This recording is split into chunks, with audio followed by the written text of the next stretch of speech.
Тыныштайында номер 26 білім беретін келешек мектебінің оқушысы. Мен бүгін қазақ тілінде сөйлейтін роботты көрсетемін. Қазақ тілінде сөйлейтін робот бұл қазіргі балдарға, яғни кішкентай қазақ, немесе орыс, ағылшын балдарына арналған робот.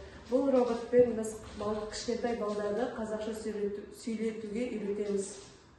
Бұл робот арқылы қазіргі балалар қазақша сөйлеп және де өздерін дамыта алады. Қазір оны көрсетейік.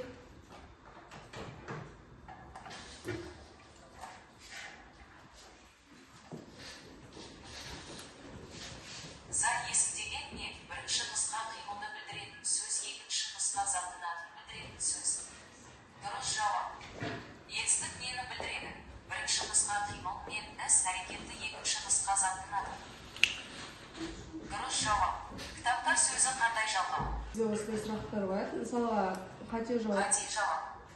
Кітаптар сөзі қандай жалғау? Бірінші нұсқа көптік жалғау, екінші нұсқа септік жалғау.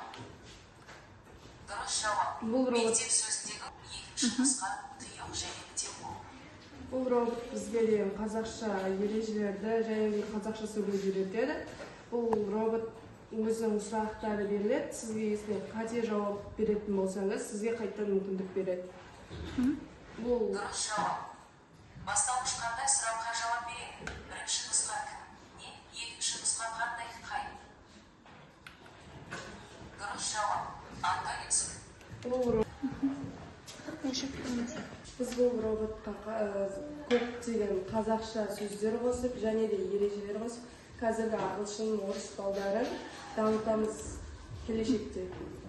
Бұл роботқа біз сыртын 3D принтермен дайындап, оюлар қойып, ішін Arduino Uno'мен, яғни дисплей, колонкасы және де 2 батырмасын қойдық. Кішкентай, яғни ағылшын, орыс балдарын жай ғана қазақша үйретіп қоймай, осы ою өрнектермен бірге үйретіп және де қазақша барлығын түсіндіріп, ою өрнектерін түсіндіреміз.